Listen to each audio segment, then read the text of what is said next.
Di part yang keempat ini teman-teman, dari manusia catur terkuat di dunia, yaitu Magnus Carlsen, yang tercatat di FIDE Record, kali ini memainkan buah hitam dan menang. Partai pertama ini, putih dipegang oleh Leif Erland Johansson, dan hitam dipegang oleh Magnus Carlsen. Di Midnight Sanchez Challenge 2006, dimulai dari D4, kuda F6, C4, C5. D5 dibalas dan B5. Bengko gambit dimulai. Pion kali pion, A6 dan dibalas dengan pion kali pion. Sudah 2 pion diberikan oleh Carlsen teman-teman. Tidak dipukul pion tersebut, melainkan G6 dibalas. Kuda C3. Gajah di sini baru memukul pion dan G3. D6, gajah G2 pion C1, gajah G7. Kuda V3 dibalas dengan kuda ke D7. Benteng B1 di sini dan rokade dari Carlsen. Putih juga rokade, menteri A5, menteri C2 dan benteng ke B8. Benteng B1, kuda G4. Sekilas di sini kuda G4 masih belum ada arah tujuan kemana. Hanya ingin mengetes pertahanan, apakah kuda ini diusir atau seperti apa. Mungkin itu maksud dari Carlsen teman-teman. Gajah D2 dan kuda ke E5. Ternyata dia manuver untuk ingin menukar perwira tersebut, diterima. Kuda kali kuda dan dibalas B3. Dilanjutkan gajah C8. Kuda ke-4. Sekaligus di sini mengancam menteri. Menteri ke-6 dan gajah C3. Gajah F5, gajah ke-4 mengajak pertukaran gajah ke D7. F4, kuda G4. Gajah kali gajah di sini. Raja kali gajah, gajah F3. Setelah diancam balik oleh gajah terang kuda ini, C4. Fokus untuk menyerang dari sayap menteri Carlsen, membiarkan pertukaran itu terjadi, tapi di sini dari putih membalas E3. Menteri ke A7 dan di sini benteng G1. Pion kali pion dan pion kali pion. Kuda F6 lagi dan dibalas benteng A1. Benteng ke B4. Raja ke A1, benteng C8 dan menteri ke D1. Menteri B7. E4. Benteng di sini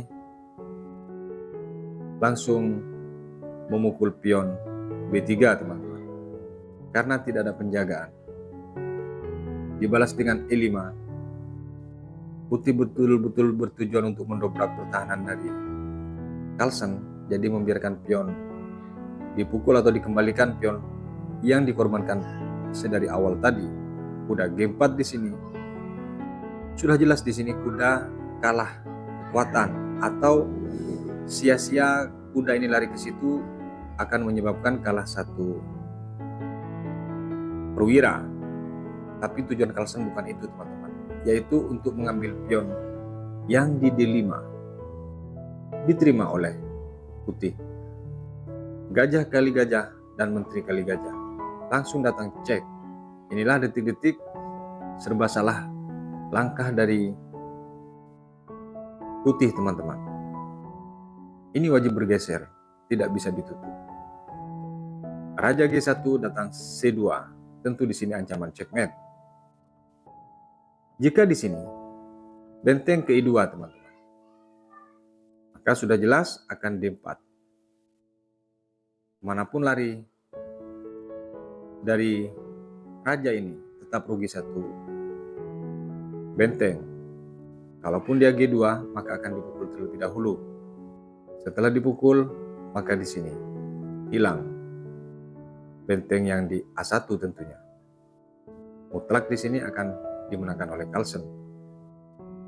Kembali ke posisi di saat benteng C2. Langkah partai dari putih menjawab. Menteri F3 ke H3. Dan di sini menteri cek D4. Raja ke H1 untuk menghindari ancaman checkmate. Dan di sini benteng E3. Lagi-lagi ini masuk ke serba salah, teman-teman. Jika di sini benteng ini dipukul, tentu akan terjadi checkmate. Kalaupun ditutup itu percuma, tetap akan dimakan. Selanjutnya pasti checkmate.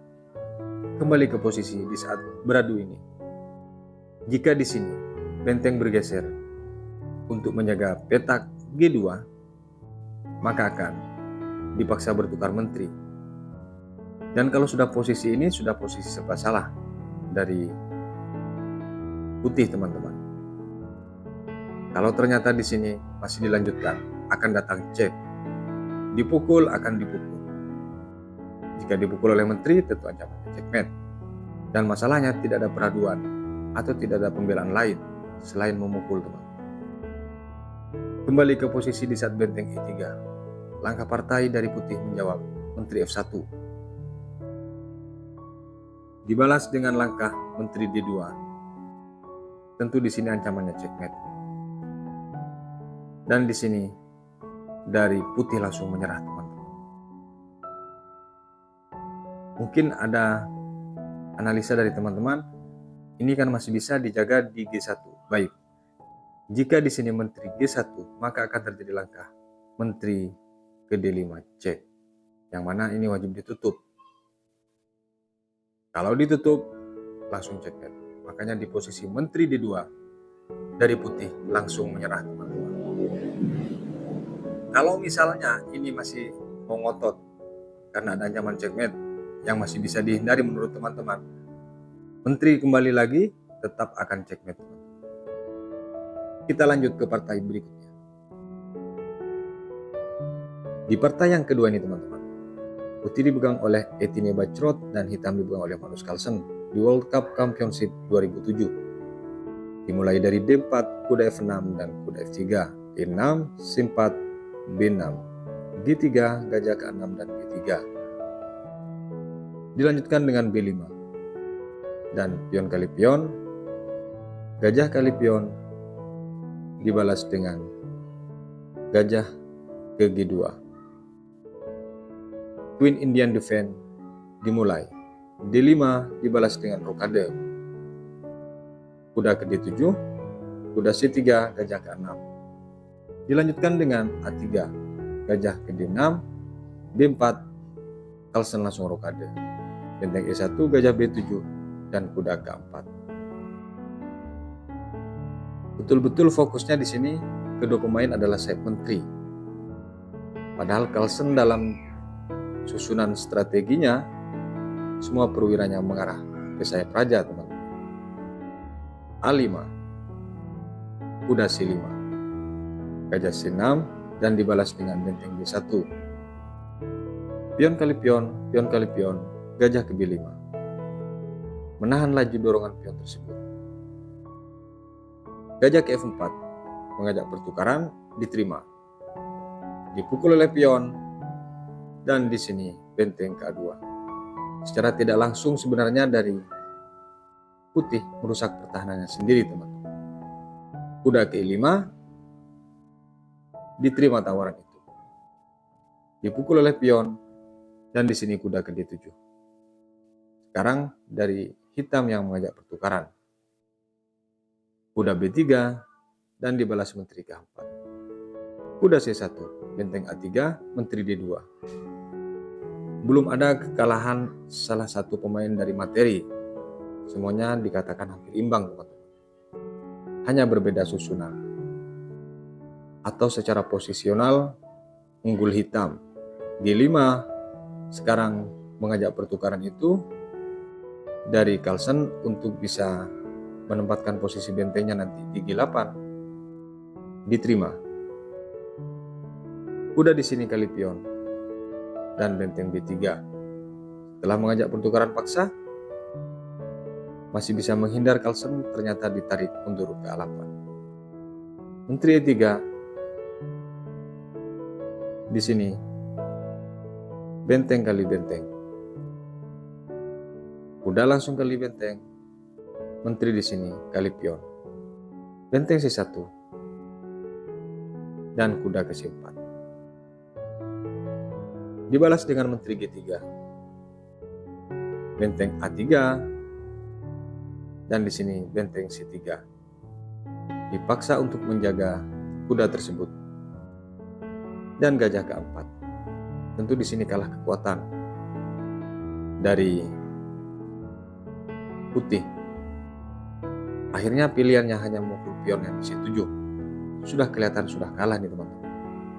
Tapi masih dilanjutkan dengan benteng memukul kuda oleh Carlsen. Cek.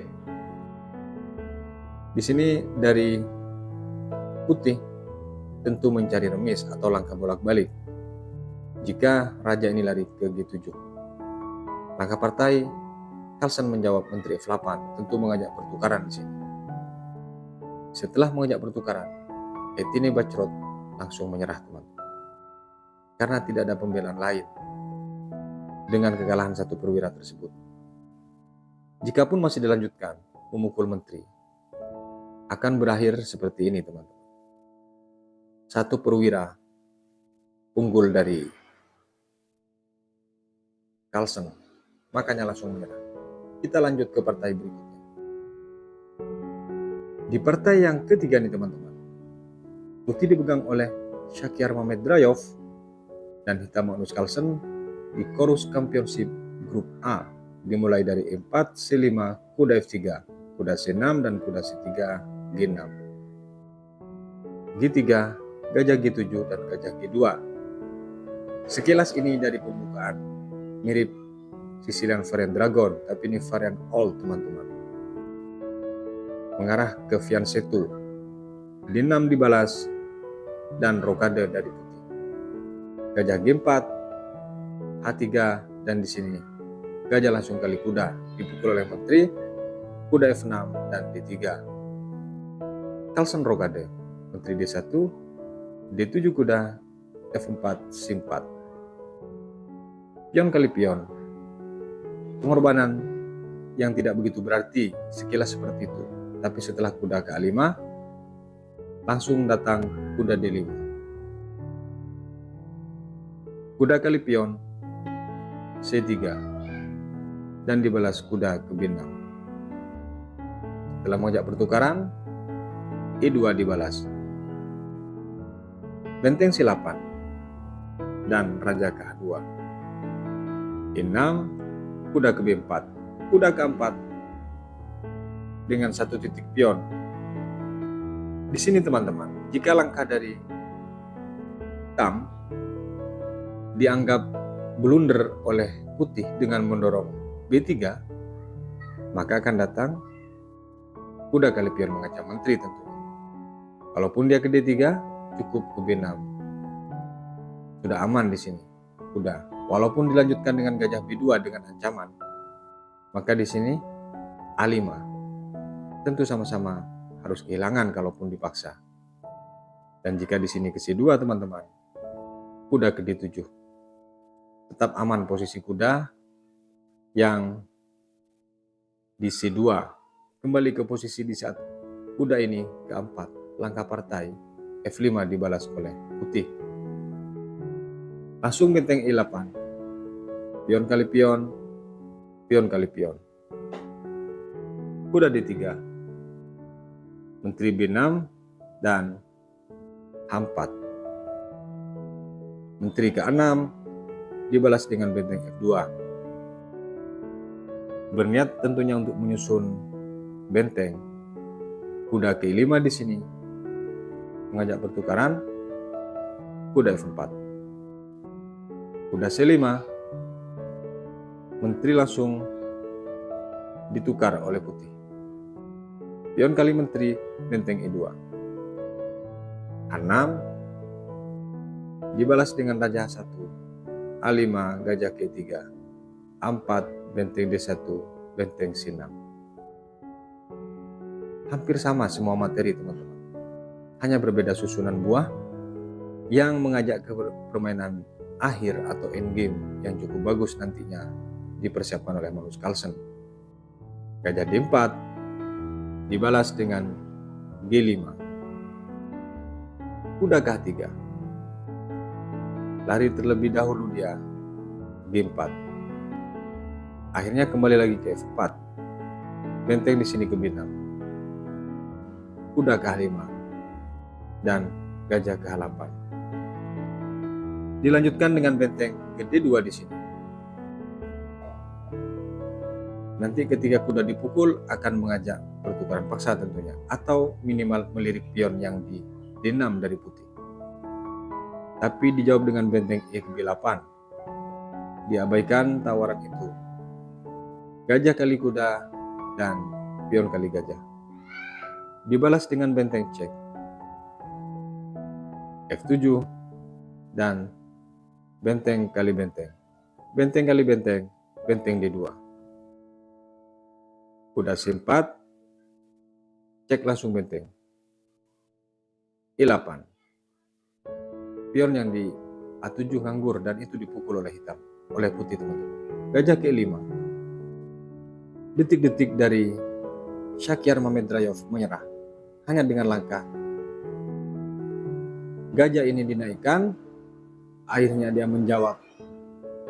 Benteng memukul pion A4 sekaligus mengancam kuda. Dia belum bisa membaca langkah kuda kemana dan membahayakan atau tidak. Tapi yang jelas dia memukul pion. Ternyata satu langkah dari ini, kuda ke A3. Shakyar Mamedrayov menyerah. Ini masih seru, mungkin seperti itu teman-teman. Kenapa dia menyerah? Baik. Di sini ada dua kemungkinan. Target dari hitam adalah pion yang di B2 tentunya. Jika dia mendorong, maka datang benteng ke B8. Ancaman cek. Dan jika dia G1 terlebih dahulu, D2. Tentu dia harus menggeser gajah. Setelah gajah digeser, maka akan datang gajah di sini kali pion. Benteng cek. Raja ke D7. Sudah jelas kelihatan bahwa akan unggul posisi dari hitam. Kemanapun langkah, misalnya cek lagi, tetap akan didekati. Dicek lagi, didekati lagi. Atau misalnya di saat lari ke atas, ditutup langsung oleh langkah ini, ke bawah pun juga tidak apa-apa. Sekalipun dia menutup langkah ini, maka cukup dipukul. Tidak ada kerugian bagi hitam, teman-teman. Analisa yang kedua, kenapa dia menyerah di posisi ini? Jika di sini benteng A5 untuk mengincar pion, maka akan datang benteng di sini tetap mukul pion. Kalau dia pukul, tentu dia harus pergi terlebih dahulu. Bisa dia cek C8, cukup F7. Tidak bisa diambil gajah karena ada penjagaan dari benteng.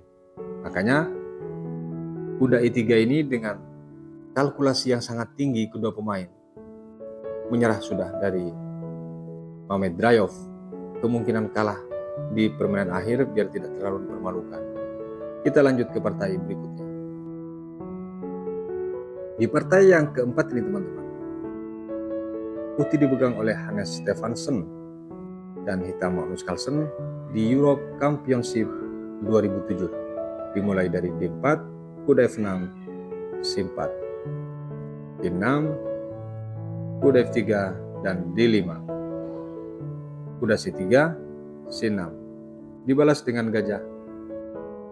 G5 langsung, H6. Gajah kali kuda dan dipukul oleh menteri. E3 dan kuda ke D7.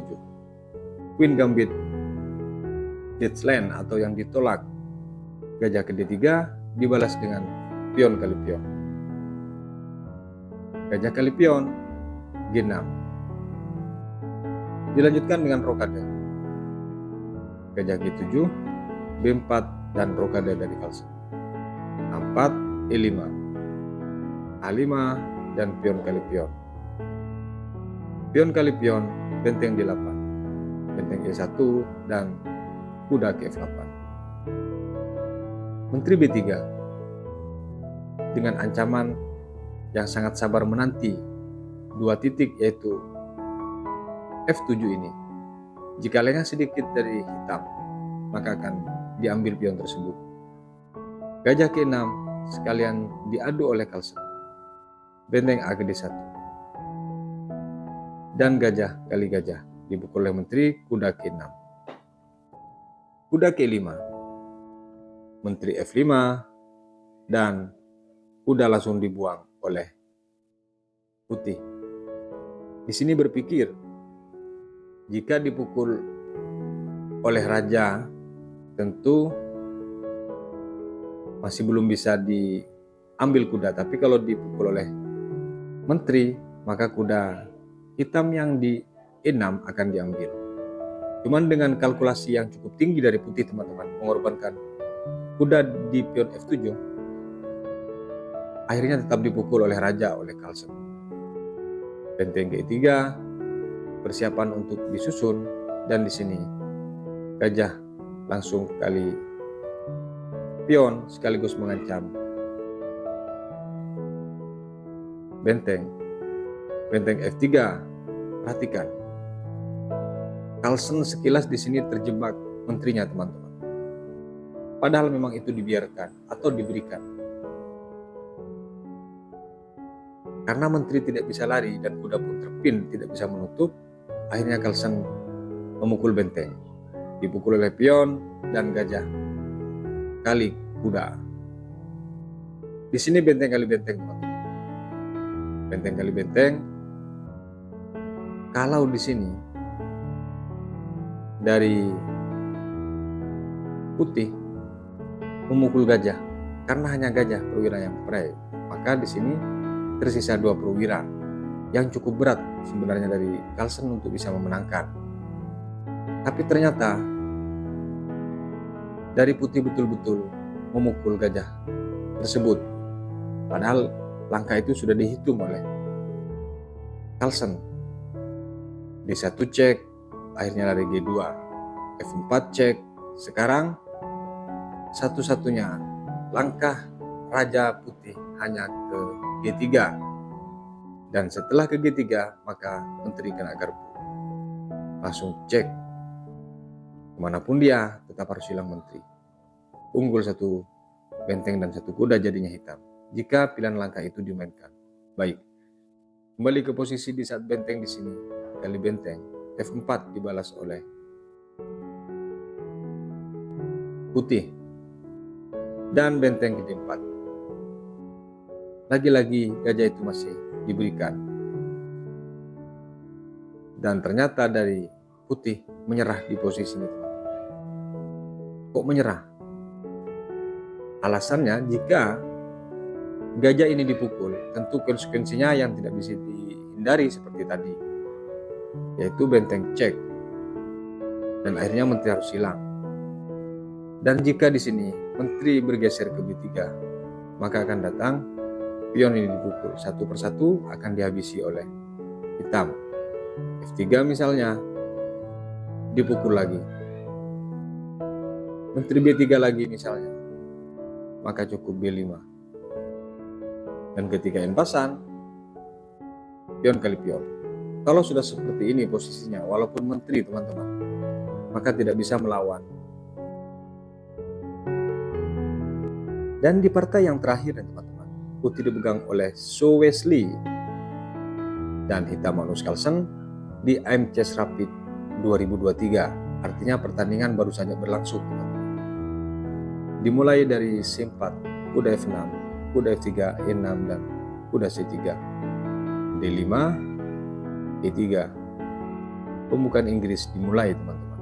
C5 dibalas oleh Carlsen, D4, A6, dan dibalas dengan pion kali pion.